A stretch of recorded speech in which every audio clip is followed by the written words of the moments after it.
Columbia University is racked again with anti Israel protests, but this time administrators call in the cops, resulting in about 80 arrests and nearly as many academic suspensions.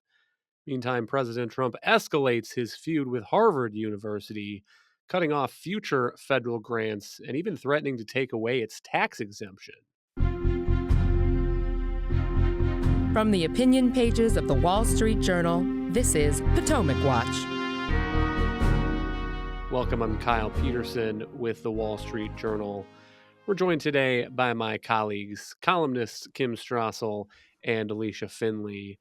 More chaos at Columbia this week, but a notably different outcome this time. Activists on Wednesday bursting into Butler Library in New York, hanging banners, chanting pro-Palestine slogans. Two security officers reportedly injured in the crush of the crowd, according to the school.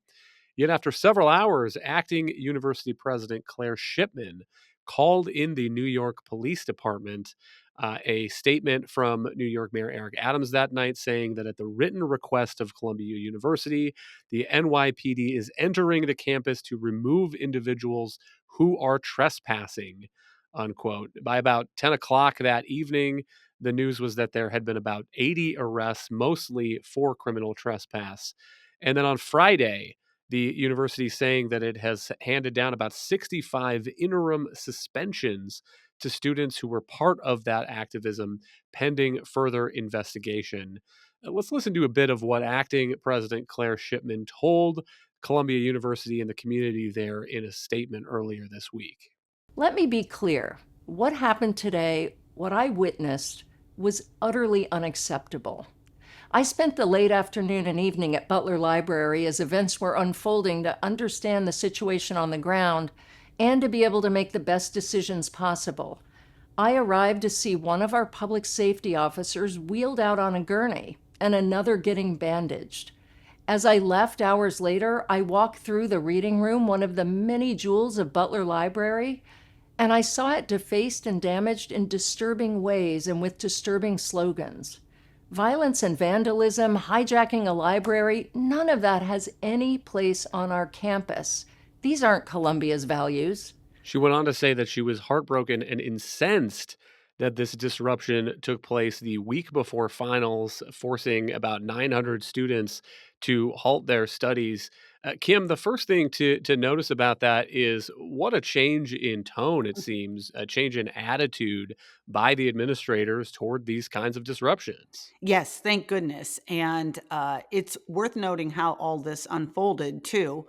According to reports, these students came in, hijacked the library. They were initially told that if they would remove their masks and identify themselves, they could leave.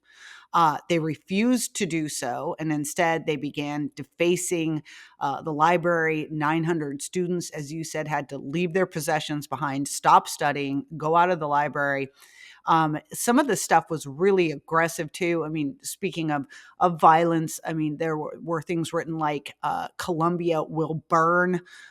They announced their intention that they were renaming the library after a Palestinian terrorist. Which is not exactly a peaceful move either. I mean, this is essentially, it felt like a pep rally for Hamas. And so, yeah, the Columbia University called in the cops, and it's good to see the arrests. It's very good to see the suspensions. Apparently, also, at least 33 of these students have been barred from coming onto campus while this is being investigated. And I have to say, I just doubt very much that you would be seeing this kind of response from Columbia if we had President Kamala Harris. And whether you agree with some of the actions that Donald Trump is taking toward universities or not, even if you think some of them might go too far, what it has done is put these universities on notice that blatant acts of anti-Semitism will not be tolerated by the federal government. There will be consequences. And you have to believe that that played a big role in Columbia's more aggressive response this time. Now, we'll have to see those students who were arrested, if the district attorney or public prosecutors in New York actually decide to prosecute them. It would be good to see that happen, but there's not a great track record in that regard. A couple thoughts to build on that. One is that President Claire Shipman was named Colombia's acting president in March. So she may also have learned from the previous round of anti Israel protests and the short tenures of her predecessors related to that. But Alicia, to the point that Kim makes here, I guess first, there is a question about whether the district attorney prosecutors will pursue these cases now that these students have been arrested for trespass. But Columbia University, I think, could raise a pretty good outcry if the answer to that is no. I mean, the president of Columbia could make a public relations campaign out of making sure these prosecutions take place if she really wants to. And then, two, it is true that the Trump administration's leverage over Columbia, the freezing of money and this negotiated deal is still hanging over the university administration. The Journal has reported this week that the Trump administration has presented Columbia with a proposed consent decree, a judicial decree under which a judge would oversee certain aspects. We don't have exactly all of the details. At least I've not seen them yet. According to this Journal report, Columbia's leaders we were weighing whether to accept that offer or whether to fight it. But the suggestion from the Trump administration is it could get a lot worse if they don't go along. Right. So just to back up a little bit, the Trump administration threatened to cut off some 400, $500 million in federal grant money to Colombia over its handling of the anti-Israel protests last year, and which has continued. They said that this violated the civil rights of Jewish students, and I think they have a strong argument about that. Now, they then issued a letter making sundry demands on Colombia, some of which are just kind of common sense that they enforce their discipline rules against students who are violating or discriminating against Jewish students, harassing them, and such. That they enforce their time, place, and manner for protests and such activities. And you're seeing actually Colombia doing that. And Colombia didn't protest or didn't disagree with those stipulations. Now, where there has been some contention is over the administration's other demands, such that, for instance, the Middle Eastern Studies Department, some other departments under independent receivership, and there's some dispute about how that would work, about having a faculty member oversee it, and is that enough for the administration? And if you look at some of the administration's demands upon Harvard, it seems that they wanted Columbia would like these Ivy League universities to go much further and bow much more to what the administration deems viewpoint diversity.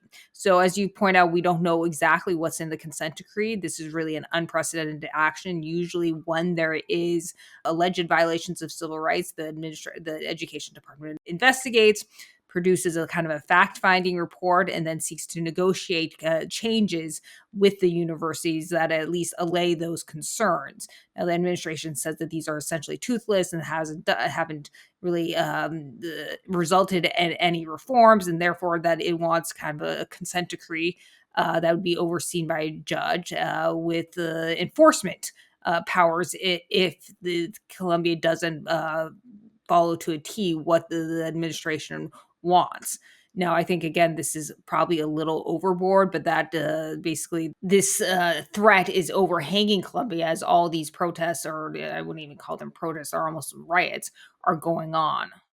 We can stipulate that there has been bad behavior by these Ivy League schools. I don't think I would get any disagreement from either of my co-panelists about that. Many of these elite colleges are ideological echo chambers. They do not have viewpoint diversity in the departments where you can think about that on a political spectrum.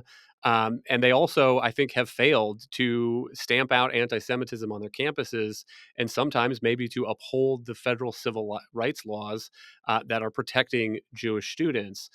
Kim, though, the difficulty is parsing out where the Trump administration is making arguments that are on those points and where it is going further. And some of its demands on Harvard, for example, to review all current and future faculty for plagiarism seem like they are completely unrelated to the ideological push, or at least the argument that Trump is making for the reason that it needs to crack down on these schools. On Monday, notably, the Education Department sent another letter to Harvard after the federal government had cut off some grant money to Harvard. This one is now saying that it will no longer give any future grants. This is a letter from Education Secretary Linda McMahon. It complains about everything from plagiarism to transparency to academic rigor, the fact that there are some remedial classes on math that are now being offered at Harvard. And then this is what Secretary McMahon says. She says, given these and other concerning allegations, this letter is to inform you that Harvard should no longer seek grants from the federal government, since none will be provided. Harvard will cease to be a publicly funded institution and can instead operate as a privately funded institution, drawing on its colossal endowment. Let's listen to a clip of Harvard President Alan Garber. This is him explaining, now that the university is in a legal fight with the Trump administration over its previous cutting off of federal money, why he felt that the college needed to take that step. We were faced with a set of demands that address some problems that I and others recognize as real problems. But the means of addressing those problems is what was so objectionable. In particular, this call to give the federal government the ability, for example, to examine in detail all of our admission records, the ability to weigh in on who we hire to the faculty. It's not that the goal, for example, of increasing ideological diversity on campus is one that I disagree with. It's the means of achieving it. Kim, what do you make of that argument? I think those are the kinds of things that judges, appeals judges, maybe if this dispute between Harvard and the Trump administration gets that far, are going to be thinking about is, are these really powers that the federal government has over what is still a private institution? The Trump administration, in classic Trump administration style, has of course, gone at this with all guns blazing. And I think that there is certainly a case to be made that a lot of the things that it's brought up in what will become litigation are legitimate, but that a lot of them, as you say, could fall outside of the bounds. And that's going to have to be parsed by courts and judges. I mean, he just mentioned an example there. I think that there are First Amendment rights universities have, and that some of the things the administration is asking likely possibly violate the First Amendment. But then you get into areas like they want to see admissions records. Can the federal government prove in court that there is racial discrimination going on the basis of Harvard's application process and decision process and admission process? I mean, that's something that's already been in the courts. We've been breaking some new ground in those areas in the courts. So some of this is up in the air. What I find really interesting in the parallels between Columbia and Harvard is Columbia's hesitation in just saying no to this consent decree demand. And the reason that, of course, it is hesitating is because it recognizes it doesn't want to sign this consent decree, but it also knows that the alternative is litigation.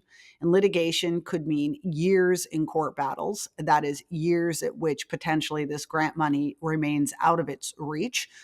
It could also mean depositions and fact-finding that allows for a lot of private information to spill out into the public, and universities are notoriously secretive about their internal processes. And those are the things that are weighing on Claire Shipman's mind as she decides about this consent decree. Harvard's walking down that road, and it's doing so boldly. You might applaud that, but we are looking at potentially years of court battles and a lot of discovery, and this could get a lot messier for Harvard before it gets any resolution. That's a decision it's made. We had a very interesting piece in our paper today by a Harvard professor who cheered Harvard's decision to fight back against this, but did note that the university would have a stronger footing if it were consistent in pushing back on government intrusion, noting, for instance, that Harvard basically rolled over when the Obama administration insisted that universities lower the burden of proof in sexual harassment allegations, made it easier for those to happen, essentially stripped due process rights from a lot of their students. So it's all going to be fascinating to see where this washes out. Similar conversation, though separate conversation about Harvard's tax exempt status. Donald Trump recently on Truth Social saying this: perhaps Harvard should lose its tax exempt status and be taxed as a political entity. He added that tax exempt status is totally contingent on acting in the public interest. Unquote. Alicia, a CNN story around the same time saying that the Internal Revenue Service is making plans to rescind the tax exempt status of Harvard, according to two sources familiar with the matter. Unquote. What do you make of this? I mean, it's a similar conversation, maybe with separate legal precedents and legal concerns. But there has been one instance where the IRS revoked tax exempt status for a university, Bob Jones University, on the basis of racially discriminatory policies. Right. And so what happened in the Bob Jones University, and this goes back 50 some odd years, is that the Bob Jones barred students from attending who were part of interracial marriages.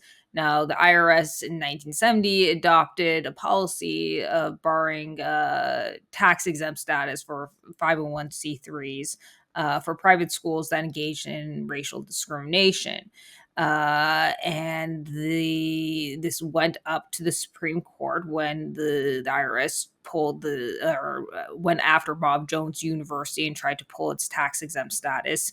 And tax exempt status in broadly entitles nonprofits to various tax exemptions, including on some kinds of wage unemployment benefits, or at the time, as well as donations and such.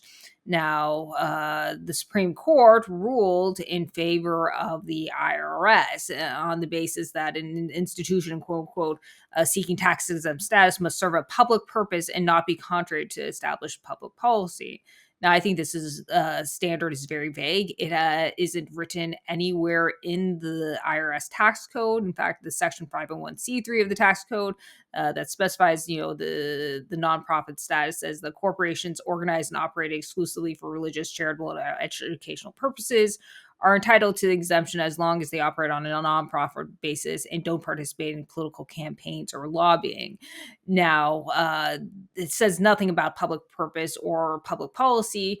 And there's the question of, well, how do you even define public purpose or public policy? Every IRS, every administration will have a different definition. And could you weaponize the tax exemption to go after nonprofits that they say, well, aren't serving the public purpose? And this is why I think Justice William Rehnquist, before he became the Chief Justice, wrote a very compelling dissent, arguing that the Congress didn't actually stipulate any of this in the law. His fellow justices just created this new rule out of whole cloth. And there was actually debate in Congress about this, and they did not actually go through and actually stipulate that tax exempt status should be pulled for universities that engage in racial discrimination. Now, there are probably maybe good reasons for Congress to go ahead and do that, but it hasn't. And so, racial discrimination or other kinds of discrimination.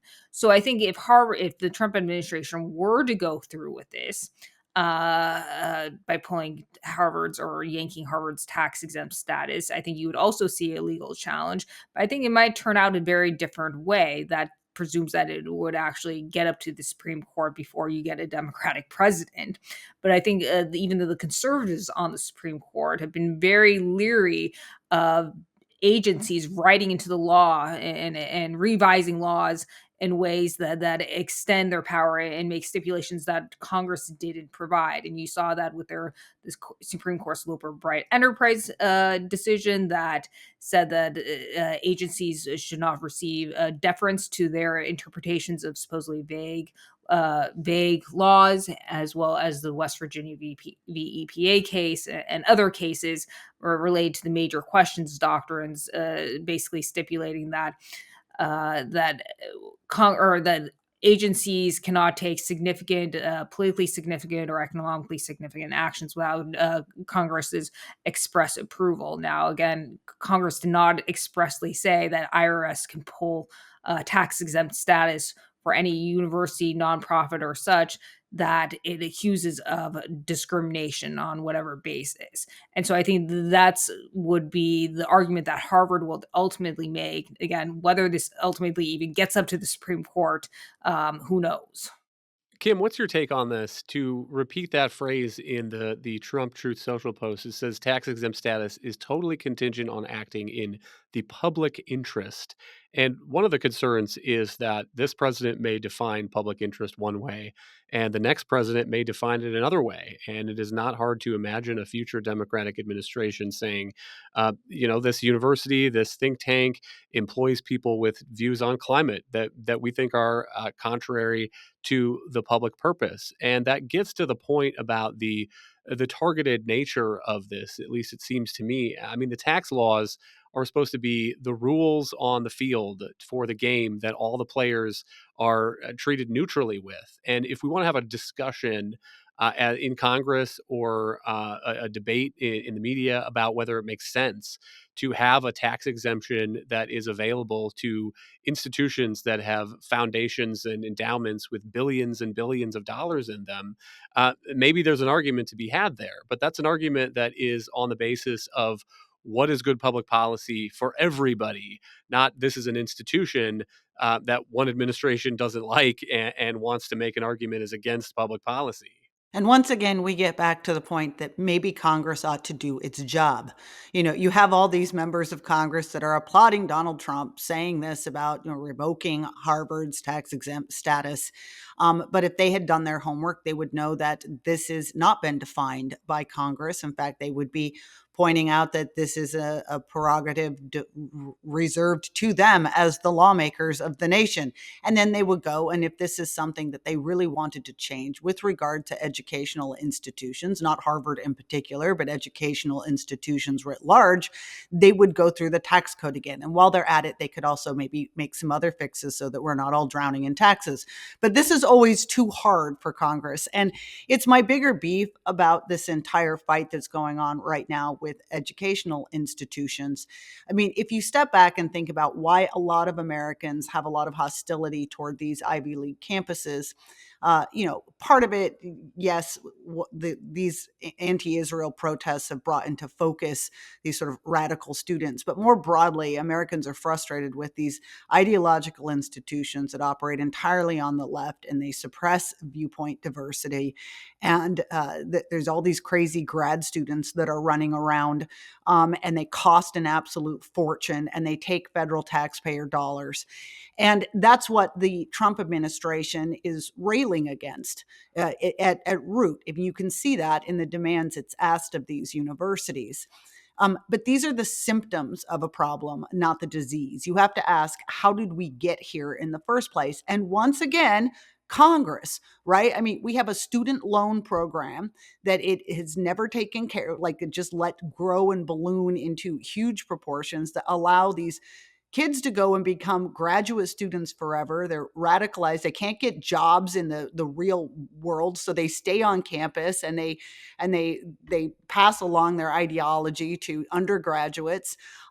You've got a grant program that's basically operated on autopilot, and we've been having this discussion because of DOGE about the enormous overhead chunk that the universities hive off of this grant money and then throw into a kitty and use for, because money's fungible, use for whatever, and funding this. Maybe Congress ought to look at its education policy. And, they seem to finally be doing some changes to federal loan programs as part of this reconciliation.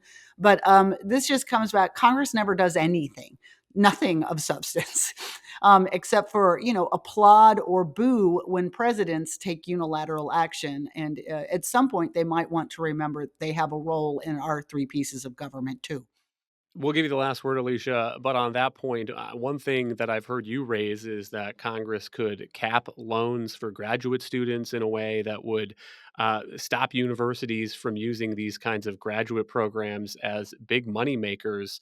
I'd say the same thing about federal grants and federal research dollars. I mean, there's neutral reforms that could be made. Maybe that money should be shifted more toward the hard sciences and more away from the soft sciences.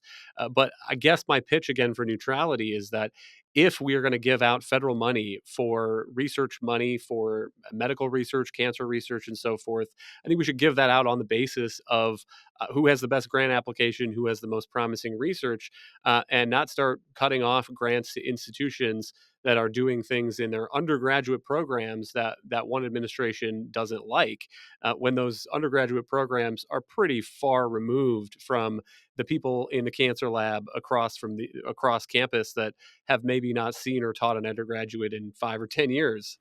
Right, and so most of the money that Harvard actually gets, it doesn't go to Harvard and the undergraduate programs or even the direct graduate programs. It goes to the medical school and its affiliated hospitals. And you can argue, as Kim says, that they have high overhead costs and that hospitals are actually quite well funded and they don't need as much money.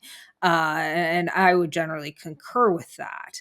Now, I think that there's a broader issue, and I think Kim pointed that out, that Congress needs to actually do its job capping the graduate loan programs.